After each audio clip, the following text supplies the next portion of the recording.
오늘 읽었던 사무엘상 20장 말씀과 그리고 21장 말씀은 다윗의 인생에서 참으로 힘들고 어려운 길로 그가 들어섰구나라고 하는 것을 보여주는 말씀입니다. 여기에서 다윗이 범했던 실수들이 있죠. 하나님께서는 다윗을 기름 부어 세우시면서 내가 다윗을 만나니 내 마음에 합한 자라. 이 합하다라고 하는 것은 내가 이렇게 생각을 하면 다윗도 그렇게 생각을 하고, 내가 저렇게 하기를 원하면 다윗도 그렇게 하기를 원하는, 그래서 하나님의 마음과 다윗의 마음이 같다라고 하는 것을 말하죠. 그럼에도 불구하고 다윗이 실수 없는 완전한 삶을 살았던 것은 아닙니다. 그도 연약한 인간성을 가지고 있죠. 그래서 실수와 허물을 범하면서 살아갑니다. 성경이 아닌 자서전 같은 데를 보면은 미화시켜 놓고 있죠. 성경은 허물을 그대로 기록하고 있습니다. 다윗이 다 잘한 것 같은데 그가 잘못한 것도 있죠. 그것도 그대로 기록을 하고 있다라고 하는 것이죠. 그럼에도 불구하고 그는 하나님의 사람이었고 하나님께서 쓰신 사람입니다. 우리 모두는 다 누구나 부족하죠. 허물이 많죠. 그러나 하나님께서 사람을 쓰실 때 그 허물을 가지고 있는 사람을 깨닫게 하시고 그 허물을 발판 삼아서 더 성숙하게 만들어서 사용하시는 것을 발견을 할 수가 있습니다. 사무엘상 20장 1절 말씀을 보면 다윗이 드디어 이제 쫓겨다니고 도망다니고 하다가 그의 마음이 짜증이 나고 있는 것을 볼 수가 있죠. 1절 말씀을 보시면 다윗이 라마 나요스에서 도망하여 요나단에게 이르되 내가 무엇을 하였으며 내 죄악이 무엇이며 네 아버지 앞에서 내 죄가 무엇이기에 그가 내 생명을 찾느냐. 다윗이 만약에 이때 충만한 상태였다면 무슨 말을 했겠습니까? 요나단에게 내가 사망 가운데 빠질 때도 있었지만은 하나님께서 이렇게 구원해 주셨더라, 이렇게 은혜를 베풀어 주셨더라, 하나님께서 지금 나와 함께하고 계신다 라는 말을 했을 텐데 그러지 않았죠. 지쳤습니다. 충만했던 사람도 계속되는 그 어려움 가운데 있다가 보면은 지치기도 하고 짜증도 나죠. 그래서 도망을 해서 요나단을 만나서 푸념을 늘어놓았습니다. 대체 내가 뭘 잘못했기에 내가 이렇게 도망을 다니고 있느냐? 내가 네 아버지 앞에서 무슨 잘못을 했길래 그가 내 생명을 왜 찾느냐? 이거는 지금 다윗이 좀 괴롭다라는 뜻입니다. 막 불평이 속에서 올라오고 있는 것이죠. 이해가 됩니다. 하루 이틀도 아니고 쉬지도 못하고 도망 다니다가 그러다 보면은 신경이 날카로워지고 감정이 상하면서 대체 내가 지금 뭐 하고 있는 것인가? 내가 왜 하필 이렇게 나서서 이 고통을 겪고 있는가? 이런 생각이 들죠. 그래서 뭐라고 이야기합니까? 3절에 보면은 나와 죽음의 사이는 한 걸음 사이다. 한 걸음뿐이다. 나와 죽음의 사이는 한 걸음뿐이다. 이건 자칫 잘못하면 나는 지금 죽을 수 있는 그런 상황이다라고 하는 다윗의 유명한 고백입니다. 이 말 속에 다윗이 얼마나 죽음 앞에서 절박한 심정을 가지고 있는지를 알 수가 있죠. 이럴 때 조심해야 합니다. 실수가 이럴 때 나오는 것이죠. 다윗이 자신의 생명을 보존하기 위해서 친구 요나단에게 한 가지 요구를 하는데 사실 그 요구가 어떤 분들은 읽고 지나가면서 별거 아닌데 라는 생각을 할 수 있지만 사실 이 요나단에게 요구했던 이 말씀은 사실 문제가 있는 말씀입니다.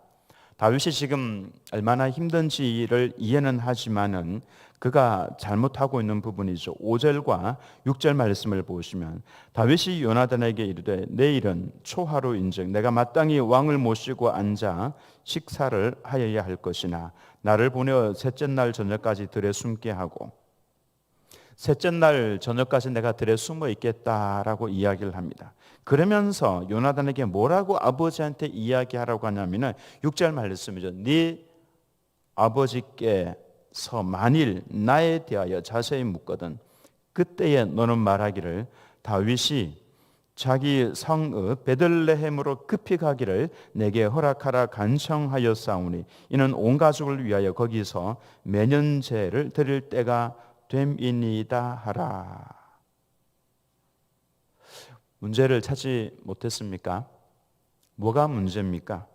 만일 너의 부친이 나를 찾거든 거짓말을 해달라고 요청을 하고 있는 겁니다. 비록 그가 죽음 앞에서 지금 절박하게 쫓기면서 어쩔 수 없어서 거짓말을 해야 되는 상황이라고 할지라도 거짓말은 거짓말이고 하나님께서는 거짓말을 하기를 원치 않습니다. 사탄이 거짓의 아비죠. 그래서 요즘 성도들이 별로 심각하게 생각을 하고 있지 않는 것인데 하얀 거짓말이라든지 선의의 거짓말에 대해서는 그냥 편안하게 생각을 하는 경향이 있습니다마는 하나님께서는 그것을 원치 않으십니다. 다윗에 대한 기록 중에서 첫 번째 실패가 바로 여기입니다. 친구에게 자신은 분명히 사흘까지 들에 숨어 있겠다라고 이야기를 해놓고 아버지에게는 다른 말을 하라고 종용하고 있는 다윗의 모습이죠. 하나님의 마음에 합한 다윗이 이럴 수가 있습니까? 한 번 거짓말을 하면서 그것에 대한 문제의식을 가지지 못하면 그 다음번에 또 계속해서 하게 되어 있습니다. 사무엘상 21장에 나오죠. 이번에는 놉당으로 도망을 갑니다. 지금 다윗은 계속해서 도망을 다니고 있는데 불안하고 초조해하고 있는 모습을 자꾸만 드러내고 있죠. 놉당 그러면은 제사장들이 모여서 살고 있는 성입니다. 아히멜렉 제사장 아히멜렉에게 찾아가죠. 아히멜렉이 다윗이 오는 것을 보면서 떨면서 맞이했다고 그랬죠. 왜냐하면 이미 소문을 들어서 다 알고 다윗이 보통 사람이 아니고 가는 곳마다 싸워서 이기는 장군이라고 하는 것을 알고 있는데 그가 갑자기 나타나니까 두려웠던 것이죠. 무슨 일이 있는가 해서 네가 어찌하여 홀로 있고 함께하는 자가 없느냐? 제사장 아히멜렉이 놀라서 물었습니다. 그때 다윗이 사무엘상 21장 2절 말씀을 보면은 다윗이 제사장 아히멜렉에게 이르되 왕이 내게 일을 명령하고 이르시기를 내가 너를 보내는 것과 네게 명령한 일은 아무것도 사람에게 알리지 말라 하시기로 내가 나의 소년들을 병사들을 말합니다. 이러이러한 곳으로 오라고 말하였나이다. 이것 또한 왕이 내린 명령도 아니고 다윗 스스로가 지어낸 말이죠. 거짓말이라고 할 수 있습니다. 한번 그렇게 하고 나니까 또 하게 되는 거죠. 이제 이 말을 또 증명하기 위해서 말을 시키면 또 다른 말을 만들어내야 되는 상황이 된 겁니다. 이때 이 상황을 보고 있고 엿듣고 있는 한 사람이 있었죠. 이 사람 사무엘하 21장 7절 말씀에 그날에 다윗이 제사장 아히멜렉이 찾아가서 대화를 하고 있던 바로 그 날에 사울의 신하 한 사람이 여호와 앞에 머물러 있었는데 그는 도액이라 이름하는 에돔 사람이요 사울의 목자장이었더라. 도액이라고 하는 사람이 거기에 있었습니다. 한 줄만 살짝 기록을 하고 지나가죠. 근데 이 기록을 한 이유가 있죠. 나중에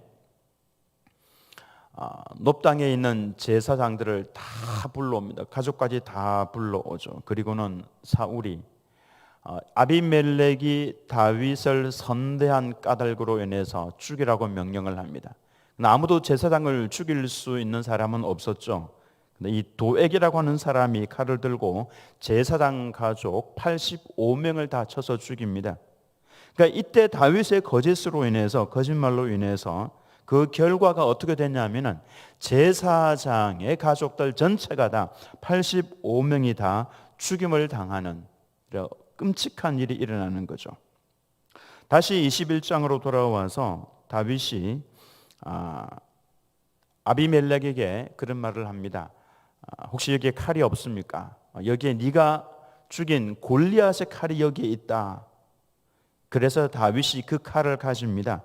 천하의 무기를 하나 손에 쥔 것이죠.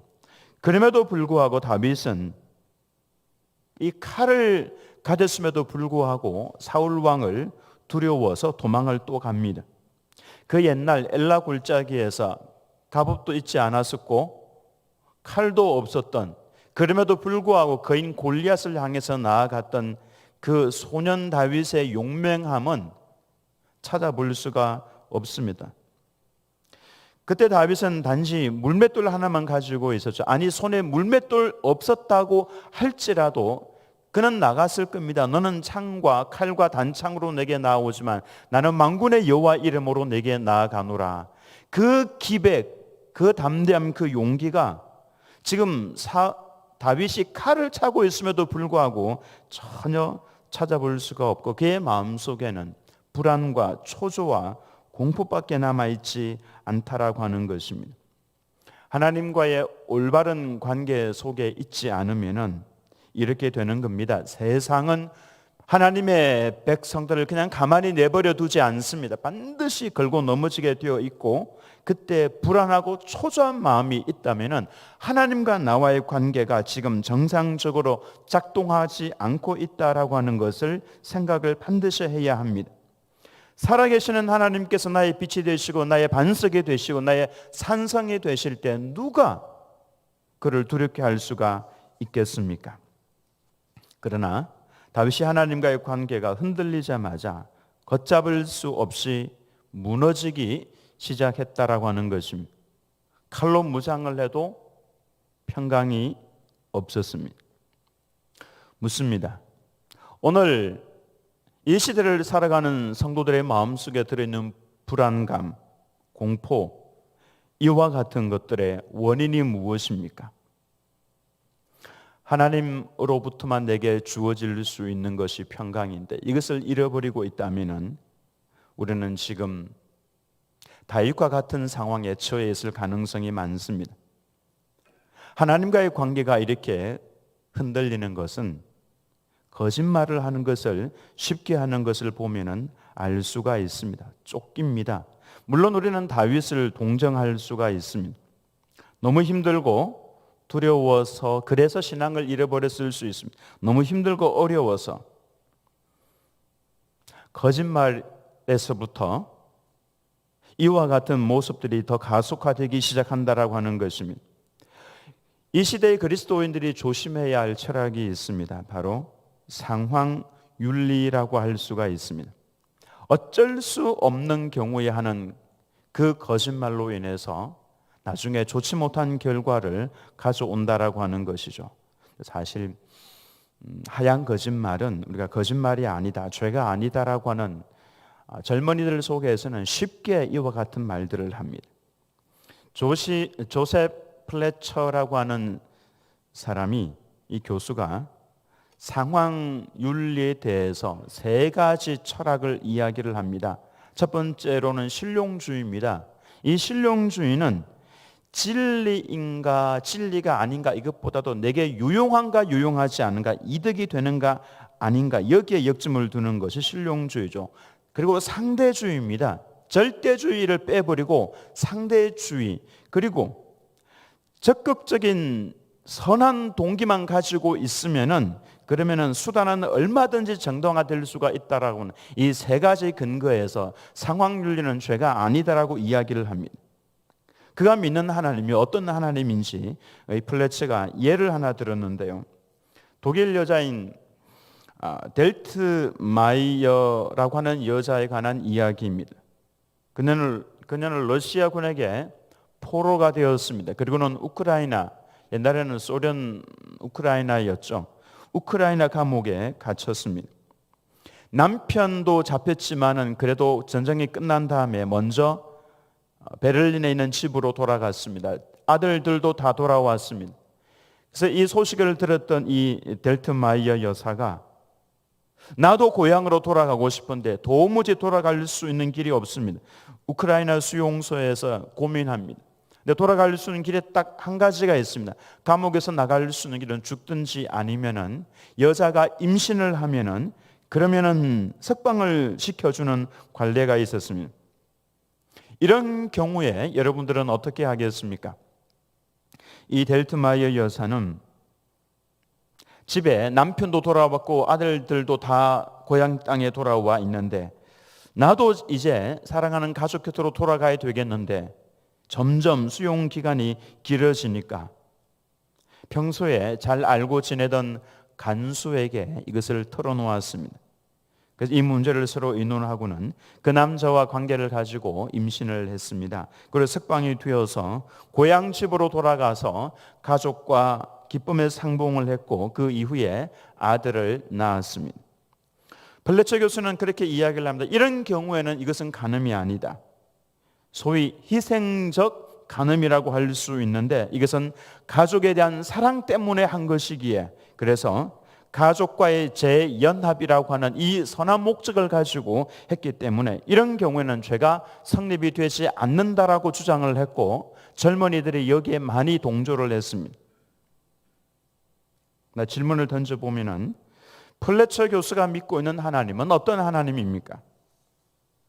우크라이나 수용소에서 간수와의 통정을 통해서 임신이라고 하는 이 방법을 사용하지 않고는 절대로 이 여인을 감옥에서 석방시킬 수 없는 하나님, 이 하나님이 플래처 교수가 믿고 있는 하나님이었다라고 하는 것입니다. 그러나 우리가 믿고 있는 하나님은 그렇지 않습니다. 만약 이와 같은 경우에도 델트마이어 여사가 가족의 품으로 돌아갈 수 있기를 위해서 하나님 앞에 엎드려서 기도했다면 하나님께서는 홍해를 가르셔서 마른 땅을, 마른 길을 내시는 분이신데 거기에서 하나님의 방법이 없겠습니까? 우리가 믿고 있는 하나님은 그 상황에서도 상황 윤리를 따르지 않고 그 속에서도 윤리를 지키면서 하나님 앞에서 법을 지키면서 하나님께서 문을 열어주시기를, 길을 열어주시기를 기도하고 하나님은 능히 그렇게 할 수 있는 하나님이시다라고 하는 것을 우리는 믿습니다. 모퉁이 돌 선교회 이상 목사님이 중국어로 성경을 가지고 가서 중국에 탈북해 있는 북한인들에게 성경을 제공을 하죠. 그리고 그 성경을 가지고 북한으로 갈 수 있도록 그렇게 합니다. 이상 목사님을 저도 여러 번 만났습니다. 북한에 대한 교회를 세우기 위한 그와 같은 꿈을 가지고 있어서 같이 만나서 대화도 하고 중국어로 또 성경으로 밀수를 어떻게 성경을 밀수해 가는지 이야기도 많이 들었습니다. 성경을 가지고 들어가면은 중국 공항에서 검문을 합니다. 빼앗기기도 하고 어떨 때는 놀랍게도 통과가 되기도 합니다. 그날도 까맣고 큰 가방 그 안에 가죽 성경을 가득 넣어서 들어갔습니다. 가죽 성경은 이게 스캔을 이렇게 할 때에 그게 뭔지 잘 모른다고 그러니까 시커멓게 나오기 때문에 뭔지 잘 안 보인다고 그럽니다. 뭔가 잔뜩 들어있으니까 침을 열어봐야 되는데 공안이 침을 열어보지 않고 물어보더랍니다. 이게 뭐냐? 이분이 그 순간 이분은 우리나라 사람이지만 미국 국적을 가지고 중국어로 선교를 하는 분입니다. 북한 선교를 하는 분이죠. 이게 뭐냐라고 하는 질문을 들었을 때에 순간 목사님이 고민을 했습니다. 거짓말을 할 것인가? 아니면은 정직하게 성경이라고 이야기를 해야 되는 것인가? 순간 기도를 하면서 하나님 지혜를 주십시오. 거짓말하는 것이 자신의 양심에 걸렸습니다. 그래서 하나님 지혜를 주십시오라고 하는데 갑자기 마음속에 담대한 마음이 생겼습니다. 하나님의 일을 하면서 거짓말을 하고 싶지 않았습니다. 그래서 최대한 혀를 굴러서 이게 뭐냐라고 하는 질문하는 그 공안에게 바이블이라고 혀를 최대한 제가 잘 못 굴려서 그냥 바이블이라고 그럽니다. 그렇게 이야기를 했더니 잘 못 알아들은 겁니다. 그래서 얼마나 많이 있냐 이렇게 물어보길래 최대한 또 혀를 굴려서 플래니는 많다는 뜻이죠. 잘 못 알아들은 것 같습니다. 그래서 통과. 그래서 그냥 끌고 들어갔습니다. 하나님 앞에서 정직하게 살기 위해서 그 순간 결단을 딱 내렸었는데 하나님께서 그냥 통과시켜 주셨던 것이죠. 근데 그 다음번에 갈 때 또 걸렸습니다. 똑같이 했습니다. 근데 이번에는 다 열어보더라는 거죠. 보더니 성경책이어서 압수를 다 당했습니다. 다 뺏겼죠. 실패한 것 같았습니다만은 나중에 알고 보니까 이 공안들이 그 성경책을 압수를 해가서 뒤쪽으로 해가지고 비싼 가격에 이 성경책을 다 팔았다라고 하는 것이죠. 비싼 값에 다 팔려 나갔더라고 하는 것입니다. 우리가 하나님 앞에서 정직하게 하면은 하나님께서 하나님의 방법대로 모든 일들을 다 진행을 해 나가신다. 하나님은 그런 하나님이시다라고 하는 것이죠. 우리는 상황 윤리의 하수인이 되는 것이 아니라 어떤 상황에서도 타협 없이 하나님의 영광을 위해서 살기로 그렇게 작정을 하시기 바랍니다. 그리고 지혜를 구하시기 바랍니다. 그 만약에 죄를 범했거든 이거 죄가 아니다라고 변명하지 마시기 바랍니다. 그냥 솔직하게 하나님 제가 연약해서 죄를 범했습니다 라고 말하시기 바랍니다. 다윗은 자신의 거짓말로 인해서 나중에 정말로 엄청난 대가를 치르게 됩니다. 85명이라고 하는 제사장과 가족들이 죽게 되는 거죠. 근데 놀라운 것은 그 대가를 치르고서도 다윗의 문제는 하나도 해결이 되지 않았다라고 하는 것입니다. 그러니 그 거짓을 말할 필요가 없었다라고 하는 것이죠. 물론 오늘은 다윗의 실패에 대해서만 말씀을 드리지만 다음 주에는 다윗을 하나님께서는 회복을 시키십니다. 우리 모두는 도우시는 하나님을 의지해서 하나님의 영광을 위해서 살겠습니다. 그리고 하나님 지혜를 주옵소서. 그래서 하나님의 능력을 경험하고 하나님께 영광을 돌리시기를 예수님의 이름으로 축원합니다.